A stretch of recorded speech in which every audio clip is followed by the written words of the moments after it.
ఇవాళ నరేందర్ రెడ్డి గారిని కాంగ్రెస్ పార్టీ శాసనమండలి సభ్యుడిగా ఎన్నికల బరిలో దించింది అనంటే గతంలో ఈ స్థానానికి పెద్దలు జీవన్ రెడ్డి గారు ప్రాతినిధ్యం వహించారు.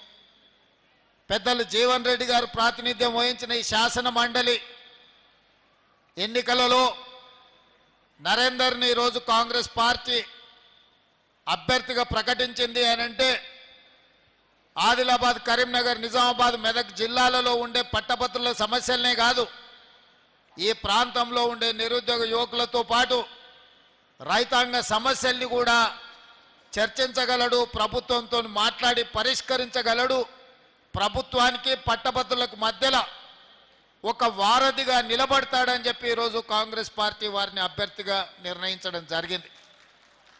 ఇవాళ చాలామంది చాలా రూపాలలో చాలా అంశాల గురించి మాట్లాడుతున్నారు. ముఖ్యంగా ఈరోజు ఎన్నికలలో బీఆర్ఎస్, బీజేపీ ఏ రకంగా కుట్రలు కుతంత్రాలు చేసి కాంగ్రెస్ పార్టీని, ప్రభుత్వాన్ని బలహీనపరచాలని, కాంగ్రెస్ పార్టీని ఓడించాలని కుట్రలు చేస్తున్నారో ఈరోజు మీరందరూ కూడా ఆలోచన చేయండి. ఈరోజు ఒక పక్కన నరేంద్ర మోడీ గారు 12 సంవత్సరాలైంది ఈ దేశానికి ప్రధానమంత్రిగా బాధ్యత తీసుకొని, ఇంకొక పక్కన బీఆర్ఎస్ దాదాపుగా 9.5 సంవత్సరాలు పరిపాలన చేసి ప్రజలు తిరస్కరిస్తే, ప్రజలు ఇక మీ అవసరం మాకు లేదు, మీకు తెలంగాణతో సంబంధం లేదు, పేరు బంధమే కాదు మీకు పేగు బంధం కూడా తెలంగాణ ప్రజలతో తెగిపోయింది, ఇక మీరు ఫామ్ హౌస్లో పండుకోండి అని చెప్పి వాళ్ళకి సెలవు ఇచ్చిండ్రు. అందుకే చంద్రశేఖరరావు గారు ఈరోజు ఫామ్ హౌస్లో పడుకున్నాడు. అయినా ఈరోజు ప్రజలు తిరస్కరించిన కుట్రలు మాత్రం మానలేదు.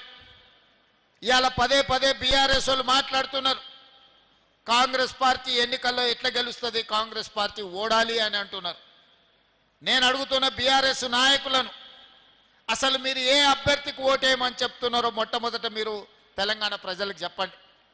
ఈ 4 జిల్లాలలో ఉన్న పట్టభద్రులకు, మెదక్, నిజామాబాద్, కరీంనగర్, ఆదిలాబాద్లో ఉన్న పట్టభద్రులకు బీఆర్ఎస్ నాయకులు ఏ అభ్యర్థికి ఓటేసి కాంగ్రెస్ పార్టీ అభ్యర్థిని ఓడించమని విజ్ఞప్తి చేస్తున్నారని నేను అడుగుతున్నా.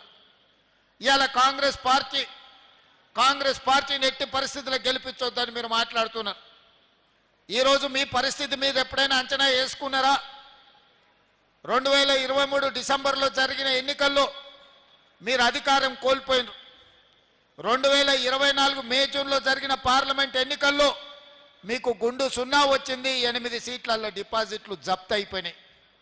ఇవాళ 2025 ఫిబ్రవరి శాసనమండలి ఎన్నికల్లో మీకు ఎన్నికల బరిలో దించడానికి అభ్యర్థే దొరకలేదు. ఈరోజు ఎన్నికల పోటీలో నిలబడని రాజకీయ పార్టీ ప్రధాన ప్రతిపక్షం అని చెప్పుకునే బీఆర్ఎస్ ఇవాళ మీకు రాజకీయ పార్టీగా చెప్పుకోవడానికి మీకు అర్హత ఉన్నదా అని నేను అడుగుతున్నా.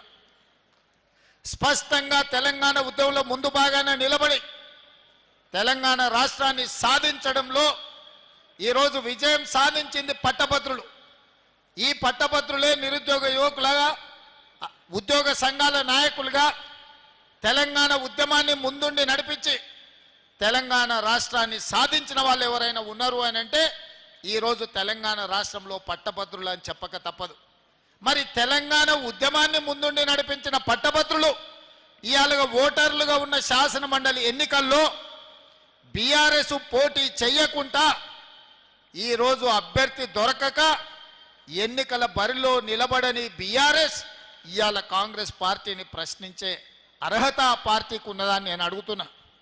అందుకే నేను అడుగుతున్నా ఈరోజు బీఆర్ఎస్ నాయకులను, 10 నెలల పరిపాలన చేసిన కాంగ్రెస్ పార్టీని ఇవాళ ఏమీ చేయలేదని మీరు అడుగుతున్నారు కదా, 10 ఏళ్లలో మీరు ఏం చేసిందని నేను అడుగుతున్నా. ఇవాళ నేను చెప్పదలుచుకున్నా, ఇవాళ నేను మీ అందరి ముందు విజ్ఞప్తి చేయదలుచుకున్నా. ఈ సమావేశంలోకి వచ్చిన మిత్రులే కాదు, ఈ సమావేశాన్ని చూస్తున్న పట్టభద్రులందరూ మీరు గుండెల మీద చెయ్యి పెట్టి ఒక్కసారి ఆలోచన చేయండి. నేను ఎవరిని తిడతలేను, ఎవరిని ప్రశ్నిస్తలేను. ఇవాళ ఈ పార్లమెంట్ ఎన్నికల తర్వాత మాకు వచ్చిన అవకాశం 8 నుంచి 9 నెలలే పరిపాలన చేయడానికి. 2023 డిసెంబర్లో మేము అధికారం చేపట్టిన కొద్ది రోజులకే పార్లమెంట్ ఎన్నికలు వచ్చి, ఎన్నికల కోడ్ వచ్చి మేము పరిపాలన చెయ్యడానికి అవకాశం రాలే. ఆ రోజు 5-6 నెలలు ఎన్నికల కోడ్తో పరిపాలన పట్టాలెక్కలేదు. ఆ తర్వాత 8-9 నెలల్లోనే మేము పరిపాలన చేసింది. ఇవాళ నేను అడుగుతున్న, మీరు గుండెల మీద చేయి పెట్టుకొని ఆలోచన చేయండి. నేను చెప్పినవి నిజమైతేనే కాంగ్రెస్ పార్టీని గెలిపించండి ఎన్నికల్లో. 10 సంవత్సరాల నుంచి తెలంగాణ ఉద్యమంలో నిరుద్యోగ సమస్య, ఎంతోమంది విద్యార్థులు ఆత్మహత్యలు చేసుకొని ఉద్యోగ నోటిఫికేషన్లు రాక అశోక్ నగర్లను, దిల్సుఖ్ నగర్లను, అమీర్పేట చౌరస్తాలను ఎప్పుడో 10-12 సంవత్సరాల క్రితం తల్లిదండ్రుల నుంచి తవ్వకర్సులకు తీసుకొని జేబులో పైసలు పెట్టుకొని హైదరాబాద్కు పోయి కోచింగ్ సెంటర్లలో జాయిన్ అయితే 10 సంవత్సరాలు మీ జీవితం అంతా కోచింగ్ సెంటర్ల చుట్టూ తిరగడమే జరిగింది తప్ప ఉద్యోగ నోటిఫికేషన్లు వచ్చినాయా? వచ్చిన నోటిఫికేషన్ల ఫలితాలు ఇచ్చిండ్రా అని నేను అడుగుతున్నా. పోలీసు ఉద్యోగ నియామకాలు, టీచర్ల ఉద్యోగ నియామకాలు, డాక్టర్ల ఉద్యోగ నియామకాలు, పారామెడికల్ సిబ్బంది ఉద్యోగ నియామకాలు, నర్సుల నియామకాలు ఏవైనా టీఆర్ఎస్ పార్టీ నియామకాలు చేపట్టిందా? నోటిఫికేషన్ ఇవ్వరు. నోటిఫికేషన్ ఇస్తే వాళ్ళే కోర్టుల్లో కేసులు వేసి లిటిగేషన్లు పెట్టి కోచింగ్ సెంటర్లతో కుమ్ముక్కై పరీక్షలు పెట్టకుండా విద్యార్థులు రాయకుండా చేసి విద్యార్థులను కోచింగ్ సెంటర్లలో అశోక్ నగర్ చౌరస్తాల్లో, దిల్సుఖ్ నగర్ చౌరస్తాల్లో అనాథలుగా వాళ్ళను 10 సంవత్సరాలు తిప్పింది మీరు కాదా? మరి నేను వచ్చిన తర్వాత 11,000 మంది టీచర్ల నియామకాలు చేసింది నిజం కాదా? ఇవాళ టీచర్లను అడగండి. 15,000 మంది పోలీసులను నియమించిన మాట నిజం కాదా? 6,000 మెడికల్ సిబ్బందిని నియమించిన మాట వాస్తవం కాదా?